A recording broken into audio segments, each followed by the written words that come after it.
Hello students. तो आज हम डिस्कस करेंगे जो आरओ एआरओ आगामी होना है समीक्षा अधिकारी परीक्षा, उसके लिए करंट इवेंट्स के कुछ महत्वपूर्ण टॉपिक। इससे पहले के भी जो एग्जाम्स हो रखे हैं उसको भी डिस्कस करेंगे, चाहे वो प्री का है या मेंस का है, और पहले से कितना बदलाव हो सकता है उसमें, या पिछली बार वाला भी जो है वो उसको डिस्कस किया जाएगा। ठीक है, तो मेंस कैसा था, तो जिन्होंने अभी तक नहीं दिया है उनके भी काफ़ी काम आएगा, और जिन्होंने दिया है तो ये तो बहुत ही अच्छी बात है। ठीक है, तो वो अपना अनुभव भी साझा कर सकते हैं। तो देख लेते हैं कुछ टॉपिक, क्योंकि आपको पता है कि लगभग 1 साल या 1.5 साल, कभी कभी थोड़ा पुराना जीएस भी आ जाता है। अगर कोई बहुत बड़ी या महत्वपूर्ण घटना है तो थोड़ा पुराना भी आ जाता है, जैसे जम्मू कश्मीर में जो अनुच्छेद 370 समाप्त किया गया, या जम्मू कश्मीर और लद्दाख को यूनियन टेरिटरी बनाया गया, तो ये काफ़ी महत्वपूर्ण हो जाता है। तो थोड़ा सा पुराना भी है, 2019 का है, लेकिन आ सकता है। तो इस टाइप के क्वेश्चन आपको पुराने वर्षों के भी याद रखने हैं, और पिछले जो 6 महीने 1 साल तक का तो लगभग पूरा ही उसमें अच्छे से पढ़ना पड़ेगा, चाहे स्पोर्ट्स का है, चाहे आपका पॉलिटिकल है, नेशनल है, इंटरनेशनल है, उत्तराखंड है, किसी भी लेवल का है ना। तो एक टॉपिक देख लेते हैं, काफी इंपॉर्टेंट है, जैसे वंदे भारत एक्सप्रेस। ठीक है, तो वंदे भारत एक्सप्रेस वाला क्वेश्चन आपने वीडियो के एग्जाम के समय भी पढ़ा होगा। 25 मई से यहाँ से दिल्ली से देहरादून के लिए शुभारंभ किया गया मोदी जी के द्वारा, और साथ ही उसमें एक और चीज बहुत इंपॉर्टेंट थी, जो मोदी जी ने उस समय नवरत्न योजना घोषणा की है उत्तराखंड के लिए। ठीक है, तो पूछा जा सकता है कि जो प्रधानमंत्री जी के द्वारा मई के अंत में घोषणा की गई है उत्तराखंड के लिए नवरत्न, उसमें क्या शामिल है या क्या नहीं है। तो दोनों प्रकार से प्रश्न बन सकता है। तो आपको बस टॉपिक वो मालूम होनी चाहिए कि वो नवरत्न क्या है ना। तो इससे आपका क्वेश्चन क्या है, सॉल्व हो जाएगा। तो देख लेते हैं, सबसे पहला है उसमें, बद्री केदार धाम के लिए 1300 करोड़ रुपए दिए गए, जिससे कि उसका जीर्णोद्धार हो सके। तो हमारे जो उत्तराखंड के 4 धाम में सबसे महत्वपूर्ण बद्री केदार है, उसके लिए 1300 करोड़ दिए। तो आपको सभी चीजें देखो, पॉइंट अपने दिमाग में रखने किस किस के लिए। नंबर 2 में है गौरीकुंड, केदारनाथ और गोविंद घाट से हेमकुंड के लिए रोपवे बनाया जाएगा, इसके लिए भी 2500 करोड़ रुपए दिए जा रहे हैं। ठीक है, 2500 करोड़, तो अच्छी खासी रकम है इसके लिए भी। तो पहला हो गया देखो हमारा बद्री केदार के लिए जीर्णोद्धार, दूसरा हो गया रोपवे। रोपवे कहाँ का है, गौरीकुंड केदारनाथ, और दूसरा हो गया गोविंद घाट से हेमकुंड, हेमकुंड साहिब ना। तो ये दुनिया का सबसे ऊंचाई पर स्थित गुरुद्वारा माना जाता है हेमकुंड को।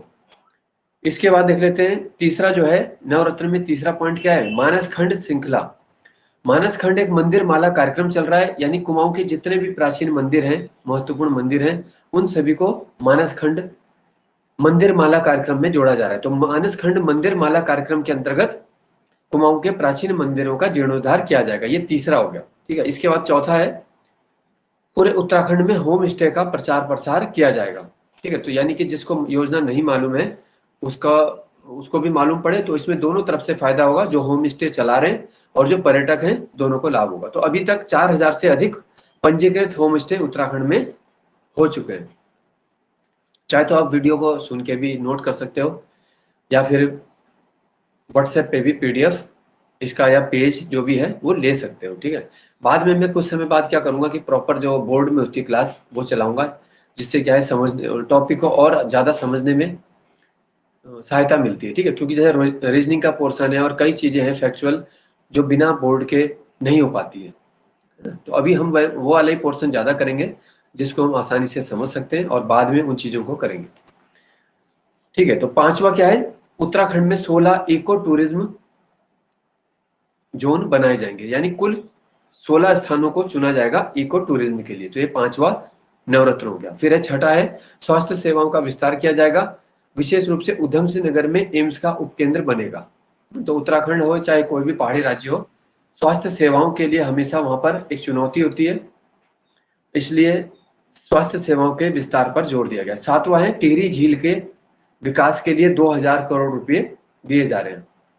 तो ये सब देखो, क्योंकि प्रधानमंत्री ने घोषणा किया है, तो सब ये सेंट्रल गवर्नमेंट द्वारा एक वित्त पोषण किया जाएगा, यानी फाइनेंस वहां से मिलेगा।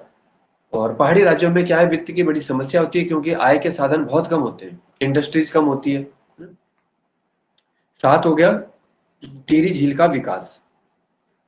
इसके बाद है आठवां ऋषिकेश और हरिद्वार को योग और साहसिक पर्यटन के रूप में विकसित किया जाएगा। तो योग नगरी हम पहले से जानते हैं, जो योग नगरी है वो क्या है, ऋषिकेश ही है दुनिया की, विश्व की योग राजधानी।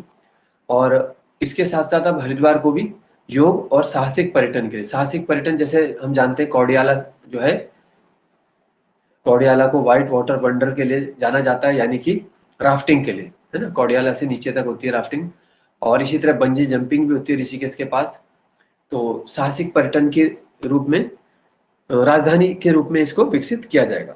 और लास्ट और नौवा है बागेश्वर टनकपुर रेल लाइन। ठीक है, तो टनकपुर में तो अभी तक रेल लाइन है और उससे बागेश्वर को भी जोड़ा जाएगा। तो पहली बार बागेश्वर रेल पहुंचाने का एक प्रस्ताव नवरत्न में रखा गया है। ठीक है, तो यहाँ से आपके लिए प्रश्न बन सकता है कि कौन से क्षेत्र को नहीं है। तो इस नवरत्न में देखो महिला बाल विकास नहीं है, कोई एजुकेशन की कोई इसमें बात नहीं की गई, बाकी चीजें हैं, यानी पर्यटन पे बल दिया है।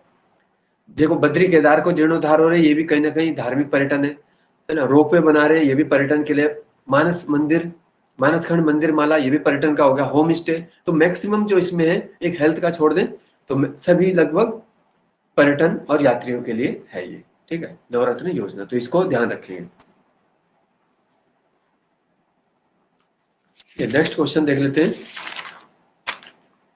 जो मुझे लगता है थोड़ा सा इंपॉर्टेंट है। हिमालय प्रहरी सम्मान 2023 में किसे दिया गया? हिमालय प्रहरी सम्मान, तो यह है विजय जड़धारी, और ये जाने जाते हैं बीज बचाओ आंदोलन। ठीक है, तो जिसको अभी तक नहीं मालूम है, तो बीज से क्या होता है, देखो बीज से जड़ आती है फिर पौधा बनता है। तो बीज बचाओ आंदोलन किसने शुरू किया था? विजय जड़धारी ने। और उनके जो काम को देखते हुए ही उन्हें दिया गया हिमालय प्रहरी सम्मान 2023। ठीक है, उपराष्ट्रपति वेंकैया नायडू के द्वारा उनको सम्मानित किया गया।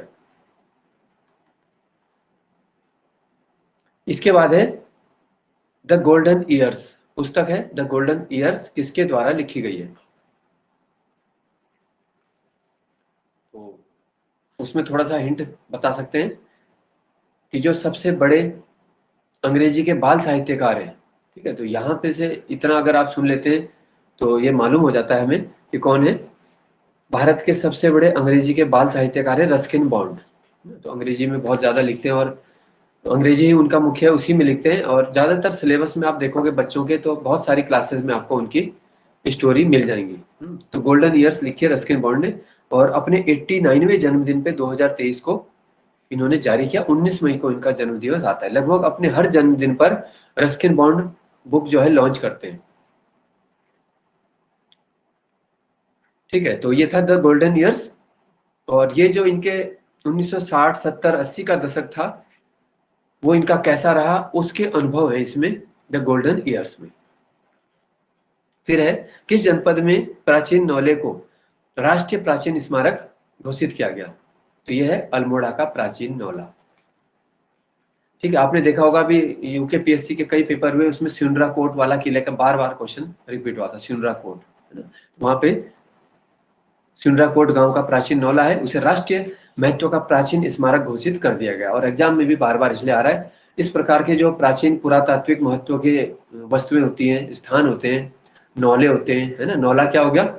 एक बावड़ी की तरह है, जैसे पानी का स्थान, है ना, जहाँ पे पानी एकत्रित करते हैं।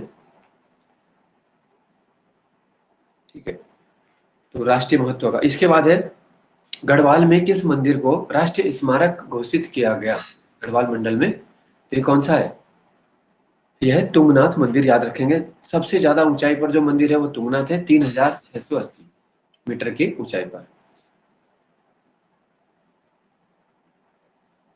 ठीक है, तो देखो अगर आपको क्वेश्चन कोई याद नहीं होते, है ना, तो आप उसको अलग ढंग से भी थोड़ा सा बना सकते हो। मान लो आपने, एक एग्जाम्पल के लिए बता रहा हूं मैं, मान लो आप चंद्रवंश आपने पढ़ा, सोमचंद के बारे में आपने पढ़ा कि देखो सोमचंद जो है एक पहले राजा हैं, झूसी से आए थे, मांडलिक राजा हैं, रोटी लंका राजा को कर देते थे, है ना। इस तरीके से चाराल व्यवस्था लाए, पंचायती राज लाए, बूढ़े सैनिकों की नियुक्ति की, जो भी है। और जो राजगुंगा किला अंडाकार आकृति में बनाए, बहुत सारे काम जो भी है, मान लो कोई एक टॉपिक है ये, तो हमने सोमचंद का उदाहरण मैं बता रहा हूँ। इस तरीके से आपने उसका एक पेज पूरा पढ़ा हुआ है ना, तो आप उसके क्या करो, एक जैसे वेन डायग्राम टाइप का होता है, एक फैक्ट बना दो उसका अलग से। इसको मैथमेटिकल मैपिंग बोला जाता है। उसमें क्या करोगे आप, जैसे आपने बीच में सर्कल बना के सोमचंद लिख दिया, और उसमें से बहुत सारे एरो निकाल दिए, है ना, और एरो कितने निकलेंगे वो उसी पे डिपेंड करता है कि आपका कौन सा टॉपिक है। तो सोमचंद के बारे में जो भी इंपॉर्टेंट बातें हैं, जैसे आपने डैश करके राजभुंगा लिख दिया, आपने लिख दिया एपण, क्योंकि एपण की शुरुआत भी उन्होंने की है ना। चाराल लिख दिया आपने, ठीक है, पंचायती राज लिख दिया, डोटी, डोटी के अधीन थे यानी मांडलिक राजा थे, तो ऐसे जो भी उनसे संबंधित है, शिव के भक्त थे, तो एक एक पॉइंट करके एरो निकाल के सर्कल से बना सकते हो। तो उससे क्या होता है, जब एक एक वर्ड के रूप में उसको देखोगे बार बार, तो वो दिमाग में क्या है, छप जाएगा थोड़ा, कि आप देखोगे कि सोमचंद के आप देखोगे कि 8-10 फैक्ट हो गए मेरे, है ना? तो जब भी आप वो पेज पलटोगे नोट्स में अपने, तो आपको वो 8-10 फैक्ट बार बार दिखाई देंगे, और वो फैक्ट आपके दिमाग में छप जाएंगे। इतना भी आपको याद रह सकता है कि मैंने ऊपर क्या लिखा था, एरो में नीचे क्या था, सारे फैक्ट आ सकते हैं। तो कई बार क्या है, डिटेल लिखने में याद नहीं हो पाता है, तो वो आपका अपना आपको मेथड देखना है, ठीक है। किसी को एमसीक्यू में जल्दी याद होता है, किसी को डिटेल स्टडी से फायदा होता है ना। तो हमें हमारी मतलब क्या वीकनेस है, क्या स्ट्रेंथ है, उसी के हिसाब से स्ट्रेटजी बनानी है।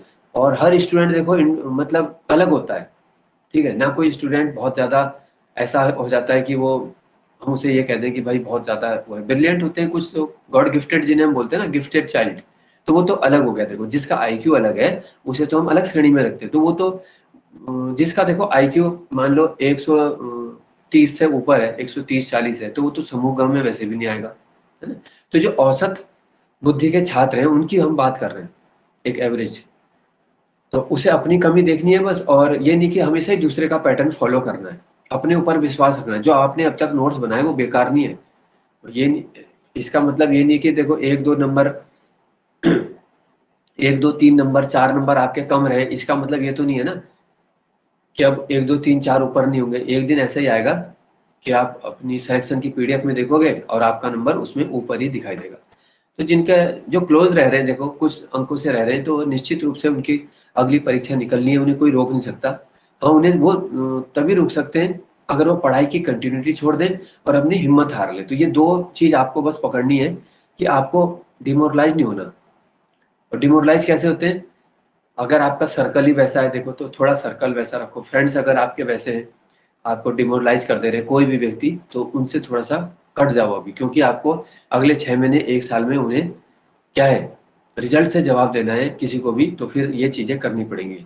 पॉजिटिव माइंडसेट के साथ ही चलना पड़ेगा ना। और उसका देखो, मैं भी एक उदाहरण हूँ आप लोगों के लिए कि इतनी एज में हो सकता है। तो मैं ये चीज इसलिए मैंने किसी से छुपाई भी नहीं, ना कुछ ऐसा कहा, ताकि उससे किसी का भी फायदा हो। जो ज्यादा एज वाले भी ये सोच रहे हैं कि अब कुछ नहीं हो सकता है, तो ऐसा कुछ नहीं है, कभी भी कुछ भी नंबर आ सकते हैं।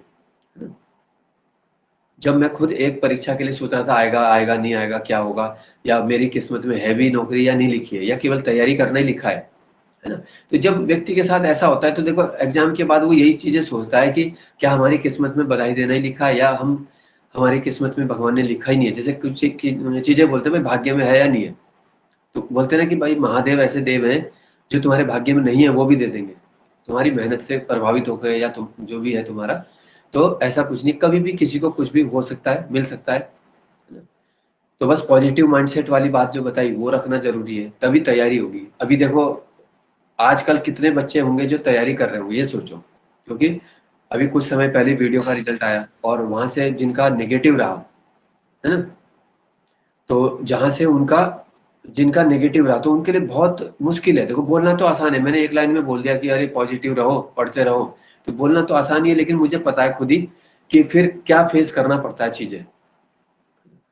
तो ये चीजें तो होती है, देखो इनको इनसे तो लड़ना ही पड़ेगा, है ना। तो जब फिर पॉजिटिव रिजल्ट आएगा और समय का पता भी नहीं चलता है। ये दोबारा पेपर भी देखो लगभग कितने महीने बाद हुआ, 14-15 महीने बाद हुआ वीडियो का री एग्जाम, है ना, दिसंबर में हुआ था। री एग्जाम के हिसाब से देखे तो पूरा 1.5 साल ही, उससे ज्यादा ही हो गया, ठीक है। रिजल्ट के हिसाब से भी देखें तो तब जाके 14-15 महीने लगभग हो रहे हैं।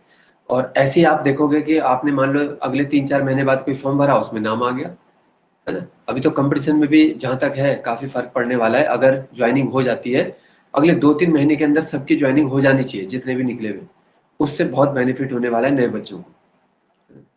तो ये हमने क्वेश्चन देखा था राष्ट्रीय स्मारक वाला, ठीक है। एक तो हो गया था अल्मोड़ा का प्राचीन नोला, और दूसरा हो गया गढ़वाल में तुंगनाथ का मंदिर, जो कि सबसे ज्यादा ऊंचाई पर है।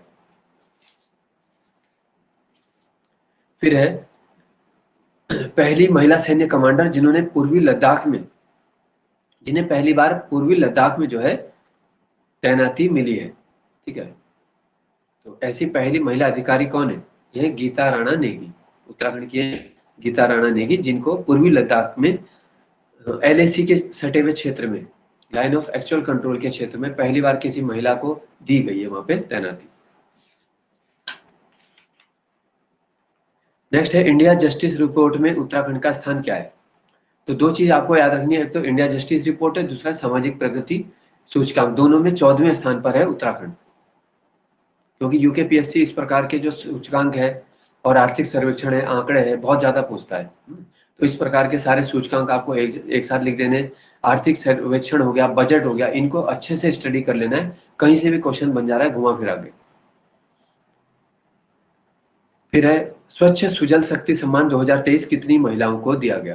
तो ये उत्तराखंड की 2 महिलाओं को दिया गया था, कविता देवी और निकिता चौहान को, स्वच्छ सुजल शक्ति सम्मान। और ये किस लिए दिया गया? क्योंकि इन्होंने अपने अपने गांव को, ये दोनों महिला सरपंचों ने अपने अपने गांव को ओडीएफ प्लस बनाने में कार्य किया, यानी खुले में शौच मुक्ति को ही बोला जाता है ओडीएफ प्लस। तो इसलिए इनका सम्मान किया गया स्वच्छ सुजल शक्ति सम्मान 2023 के रूप में। ठीक है, तो ये तो एक तरीके से इंट्रोडक्शन ही था प्रश्नों का। एक और देख लेते हैं, उत्तराखंड का पहला खेल विश्वविद्यालय। तो उत्तराखंड का पहला खेल विश्वविद्यालय जो है वो कहाँ बन रहा है? वो है हल्द्वानी में। तो एक थोड़े से क्वेश्चन मैंने आज बताया आपको, बाकी प्रॉपर क्वेश्चन लेके आएंगे, जैसे 15 या 20 का सेट इस तरीके से शुरू करेंगे। और डीप क्वेश्चन की सीरीज जो है, जो कि आपके प्री एग्जाम होंगे जीएस के, दूसरा होगा आपका 200 का बताया जा रहा है मेंस में भी ऑब्जेक्टिव, उसके लिए करेंगे, है ना? तो थोड़ा डीप लेवल ही होगा उसमें, क्योंकि लूसेंट का जो लेवल है वो तो लगभग सभी पढ़ते हैं। कोशिश की जाएगी थोड़ा सा एक स्टेप ऊपर, और वही वाले प्रश्न फिर आपको काम आ सकते हैं, तो उन्हें आप फिर नोट करते रहना। और आगे आगे फिर धीरे धीरे और भी स्ट्रेटजी आपको बताई जाएगी, बस तैयारी करते रहो। हाँ, कुछ भी होना चाहिए, बस तैयारी नहीं छूटनी चाहिए। और जो छोड़ने की सोच रहा है तो उसको भी मोटिवेट करो, अगर आपके जानने में कोई ऐसा है ना, तो उसको भी मोटिवेशन दो इस समय। क्योंकि जो लोग देखो थोड़ा हतोत्साहित हो जाते हैं, फेल हो जाते हैं, तो वहां पे थोड़ा सा ऐसी बात आ जाती है। ठीक है, तो आज के लिए इतना ही है, जल्दी मिलते हैं नेक्स्ट वीडियो के साथ।